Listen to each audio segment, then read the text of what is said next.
આકાશવાણી સમાચાર મિત્તલ પટેલ વાંચે છે. સૌપ્રથમ મુખ્ય સમાચાર. પ્રધાનમંત્રી નરેન્દ્ર મોદીએ જણાવ્યું, પ્રયાગરાજ મહાકુંભમાં વિવિધતામાં એકતાની ભાવનાના દર્શન થયા. કેન્દ્રીય નાણામંત્રી નિર્મલા સીતારમણે કહ્યું, કેન્દ્ર સરકાર મણિપુરમાં શાંતિ અને સમૃદ્ધિ લાવવા માટે પ્રતિબદ્ધ છે. ભારતીય રેલવેએ છેલ્લા 10 વર્ષમાં 5 લાખ લોકોને રોજગારી પૂરી પાડી. મતદાર ઓળખ કાર્ડને આધાર કાર્ડ સાથે લિંક કરવાનો કેન્દ્રીય ચૂંટણી પંચનો નિર્ણય. અને ગાઝા પર રાત્રે થયેલા ઇઝરાયેલી હવાઈ હુમલામાં મૃત્યુઆંક 400ને પાર થયો. સમાચાર વિગતવાર. પ્રધાનમંત્રી નરેન્દ્ર મોદીએ જણાવ્યું કે પ્રયાગરાજ મહાકુંભમાં વિવિધતામાં એકતાની ભાવનાના દર્શન થયા.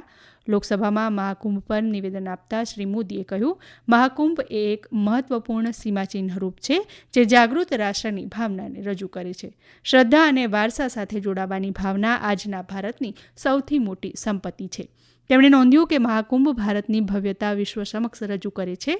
તેમણે જણાવ્યું કે જ્યારે સમગ્ર વિશ્વ પડકારજનક સમયમાંથી પસાર થઈ રહ્યું છે, ત્યારે આ એકતાનું ભવ્ય પ્રદર્શન દેશની સૌથી મોટી તાકાત છે.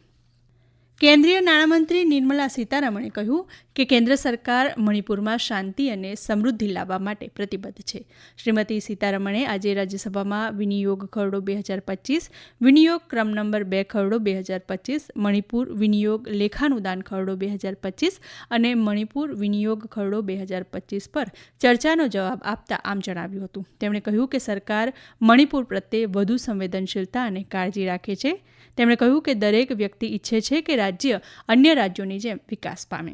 તેમણે જણાવ્યું કે મોટાભાગના રાજ્યો પાસે આકસ્મિક ભંડોળ હોય છે જેનો ઉપયોગ કરી તેની કટોકટીની સ્થિતિમાં કરે છે, પરંતુ મણિપુર પાસે ક્યારેય આવું કોઈ ભંડોળ નહોતું. તેથી સરકારે 500 કરોડ રૂપિયાની જોગવાઈ કરી છે. તેમણે કહ્યું કે મણિપુરમાં હિંસાને કારણે તેની આર્થિક પ્રવૃત્તિઓ પર ખરાબ અસર પડી છે, પરંતુ તેમણે વિશ્વાસ વ્યક્ત કર્યો કે મણિપુર ઝડપથી જલ્દી તેમાંથી બહાર આવી જશે. રાજ્યસભામાં આરોગ્ય અને પરિવાર કલ્યાણ મંત્રાલયના કામકાજ પર ચર્ચા હાથ ધરાઈ હતી. ચર્ચા શરૂ કરતા ડીએમકેના સાંસદ તિરુચિ શિવાએ કહ્યું કે સરકારે જાહેર આરોગ્યમાં દ્રષ્ટિ અને પ્રતિબદ્ધતા બંને રીતે રોકાણ કરવું જોઈએ. તેમણે કહ્યું કે આરોગ્ય ક્ષેત્ર માટે બજેટ ફાળવણી જે 2017-18માં કુલ બજેટના 2.5% હતી તે હવે ઘટી 1.9% થઈ ગઈ છે. તેમણે કહ્યું કે સરકારે દેશના ગરીબ અને મધ્યમ વર્ગની આરોગ્ય જરૂરિયાતોને પૂરી કરવા માટે આરોગ્ય ક્ષેત્રને વધુ ભંડોળ ફાળવવું જોઈએ.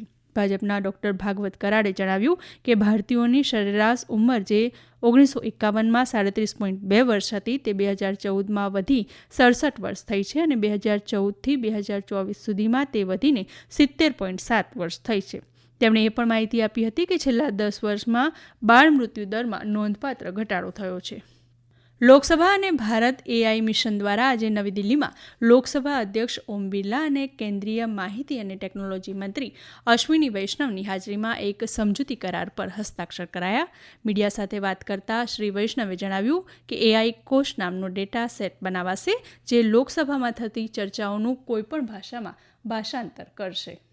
एक एआई कोश के नाम से डेटा सेट बनाया जा रहा है, उसमें उपयोग किया जाएगा जिससे कि कोई भी डिबेट हमारे देश के जो रिसर्च करने वाले हैं, माननीय सांसद हैं, जो एकेडेमिया है, उनको हमारे लोकसभा के विस्तृत डिबेट्स का किसी भी भाषा में ट्रांसलेशन मिलने की एक सुविधा पैदा होगी. ભારતીય રેલવેએ છેલ્લા 10 વર્ષમાં 5 લાખ લોકોને રોજગારી પૂરી પાડી છે અને 1 લાખથી વધુ નોકરીઓ માટે ભરતી પ્રક્રિયા ચાલી રહી છે. રેલવે મંત્રી અશ્વિની વૈષ્ણવે જણાવ્યું કે ભારતીય રેલવે સારી નાણાકીય સ્થિતિમાં છે અને સરકાર તેને વધુ સુધારવા માટે કામ કરી રહી છે. શ્રી વૈષ્ણવે લોકસભામાં રેલવે મંત્રાલયના કામકાજ અંગે ચર્ચાનો જવાબ આપતા આમ જણાવ્યું. તેમણે કહ્યું કે દેશમાં વર્ષ 2020થી મુસાફરોના ભાડામાં વધારો કરાયો નથી અને તે અન્ય દેશોની સરખામણીમાં ખૂબ જ સસ્તું છે. શ્રી વૈષ્ણવે જણાવ્યું કે ભારત રેલવેનો મોટો નિકાસકાર બની ગયું છે. તેમણે કહ્યું ભારત ઓસ્ટ્રેલિયામાં metro coach, Britain, Saudi Arabia અને ફ્રાન્સમાં રેલવે કોચની નિકાસ કરી રહ્યું છે. કેન્દ્રીય ચૂંટણી પંચે નિર્ણય લીધો કે મતદાર ઓળખ કાર્ડને આધાર સાથે લિંક કરવાનું બંધારણના અનુચ્છેદ 326 અને લોક પ્રતિનિધિત્વ અધિનિયમ 1950ની વિવિધ કલમો તેમજ સર્વોચ્ચ અદાલતના ચુકાદાઓ અનુસાર કરાશે. આ નિર્ણય મુખ્ય ચૂંટણી કમિશનર જ્ઞાનેશ કુમાર દ્વારા આજે નવી દિલ્હીમાં ગૃહ મંત્રાલય, કાયદા વિભાગ અને યુઆઈડીએઆઈના મુખ્ય વહીવટી અધિકારી સાથે યોજાયેલી બેઠક દરમિયાન લેવાયો હતો. એક નિવેદનમાં ચૂંટણી પંચે ઉલ્લેખ કર્યો કે unique identification authority of India અને ચૂંટણી પંચના ટેકનિકલ નિષ્ણાંતો વચ્ચે ચર્ચા ટૂંક સમયમાં શરૂ કરાશે. આ સમાચાર આપ આકાશવાણી પરથી સાંભળી રહ્યા છો. આ સમાચાર આપ અમારી YouTube channel AIR news Gujarat પર પણ સાંભળી શકશો. વધુ સમાચાર માટે અમારી વેબસાઇટ newsonair.gov.in/gujarati અને અમારા એક્સ હેન્ડલ AIR_news_AB80 ને ફોલો કરશો. પ્રધાનમંત્રી નરેન્દ્ર મોદીએ નાસા અવકાશયાત્રી સુનિતા વિલિયમ્સને સલામત વાપસીની શુભેચ્છા પાઠવી છે. અવકાશયાત્રી સુનિતા વિલિયમ્સ અને બુચ વિલ્મોર અવકાશથી ઘરે પાછા ફરવા જઈ રહ્યા છે અને શરૂઆતમાં એક અઠવાડિયાના મિશન માટે અવકાશમાં ગયા પછી આશરે 9 મહિના સુધી આંતરરાષ્ટ્રીય અવકાશ મથકમાં ફસાયેલા રહ્યા પછી આવતીકાલે પૃથ્વી પર પાછા ફરવાના છે. તેમના પત્રમાં શ્રી મોદીએ વિલિયમ્સને અવકાશથી પાછા ફર્યા પછી ભારતની મુલાકાત લેવાનું આમંત્રણ આપ્યું. શ્રી મોદી દ્વારા લખાયેલો આ પત્ર કેન્દ્રીય મંત્રી ડોક્ટર જીતેન્દ્રસિંહે તેમના સોશિયલ મીડિયા હેન્ડલ પર શેર કર્યો હતો. પોલેન્ડના નાયબ વિદેશ મંત્રી અને રાજ્ય સચિવ વ્લાદિસ્લાવ ટિયોફિલ બાર્ટોજેવ્સ્કીએ જણાવ્યું કે પ્રધાનમંત્રી નરેન્દ્ર મોદીએ રશિયા યુક્રેન સંઘર્ષમાં વ્યૂહાત્મક પરમાણુ શસ્ત્રોનો ઉપયોગ ન કરવા માટે રશિયન રાષ્ટ્રપ્રમુખ વ્લાદિમીર પુતિનને સમજાવવામાં ભૂમિકા ભજવી હતી. મીડિયા સાથે વાત કરતા શ્રી બાર્ટોજેવ્સ્કીએ પ્રધાનમંત્રી મોદીના પ્રયાસોનો સ્વીકાર કર્યો. વૈશ્વિક શાંતિ પ્રયાસોમાં મુખ્ય મધ્યસ્થી તરીકે ભારતની ભૂમિકા પર પ્રકાશ પાડ્યો. પ્રધાનમંત્રી નરેન્દ્ર મોદીએ આજે જર્મન ગાયિકા કૈસમીની પ્રશંસા કરી હતી, જેમણે વૈશ્વિક મંચ પર ભારતીય સંસ્કૃતિને પ્રોત્સાહન આપ્યું હતું. સોશિયલ મીડિયા પોસ્ટમાં શ્રી મોદીએ ભાર મૂક્યો કે કૈસમી જેવા લોકોએ સાંસ્કૃતિક આદાન પ્રદાનને જોડવામાં નોંધપાત્ર ભૂમિકા ભજવી છે.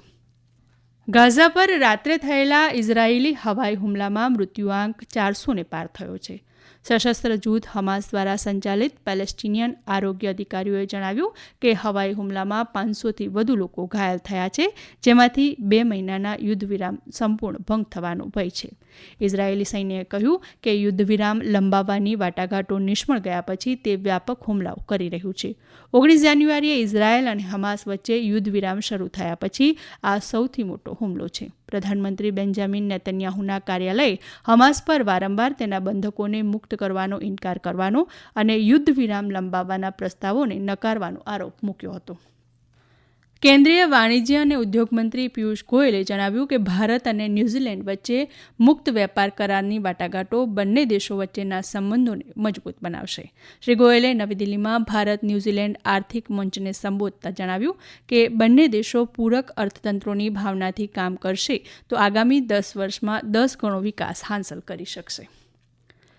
કેન્દ્રીય આરોગ્ય અને પરિવાર કલ્યાણ મંત્રી જગત પ્રકાશ નડ્ડાએ આજે નવી દિલ્હીમાં ન્યૂઝીલેન્ડના પ્રધાનમંત્રી ક્રિસ્ટોફર લક્સન સાથે મુલાકાત કરી હતી. બેઠક દરમિયાન મંત્રીએ પ્રીનેટલ અને નવજાત સંભાળમાં દેશની પ્રગતિ, સંસ્થાકીય પ્રસૂતિમાં વધારો અને વૃદ્ધો માટે આરોગ્ય સંભાળમાં વધારો પર ભાર મૂક્યો હતો. તેમણે સૂચન કર્યું કે વિશ્વસ્તરીય તબીબી સુવિધાઓ અને સસ્તી સારવાર ભારતને તબીબી પર્યટન માટે મુખ્ય સ્થળ બનાવશે. કેન્દ્રીય આરોગ્ય અને પરિવાર કલ્યાણ રાજ્યમંત્રી અનુપ્રિયા પટેલે આજે નવી દિલ્હીના ભારત મંડપમ ખાતે ઇન્ડિયા ઇનોવેશન સમિટ ટીબી નાબૂદ કરાવવા માટેના અગ્રણી ઉકેલોનું ઉદ્ઘાટન કર્યું હતું. આ સમિટનો ઉદ્દેશ 2025 સુધીમાં ટીબી નાબૂદી તરફ ભારતની પ્રગતિને વેગ આપવાનો છે. સભાને સંબોધતા તેમણે જણાવ્યું કે ભારતે ટીબી નાબૂદ કરવા માટે બહુક્ષેત્રીય નવીનતા સંચાલિત અભિગમ અપનાવ્યો છે. અંતમાં મુખ્ય સમાચાર ફરી એકવાર. પ્રધાનમંત્રી નરેન્દ્ર મોદીએ જણાવ્યું, પ્રયાગરાજ મહાકુંભમાં વિવિધતામાં એકતાની ભાવનાના દર્શન થયા. કેન્દ્રીય નાણામંત્રી નિર્મલા સીતારમણે કહ્યું, કેન્દ્ર સરકાર મણિપુરમાં શાંતિ અને સમૃદ્ધિ લાવવા માટે પ્રતિબદ્ધ. ભારતીય રેલવેએ છેલ્લા 10 વર્ષમાં 5 લાખ લોકોને રોજગારી પૂરી પાડી. મતદાર ઓળખ કાર્ડને આધાર કાર્ડ સાથે લિંક કરવાનો કેન્દ્રીય ચૂંટણી પંચનો નિર્ણય. અને ગાઝા પર રાત્રે થયેલા ઇઝરાયેલી હવાઈ હુમલામાં મૃત્યુઆંક 400ને પાર થયો. આકાશવાણી પરથી સમાચાર પૂરા થયા.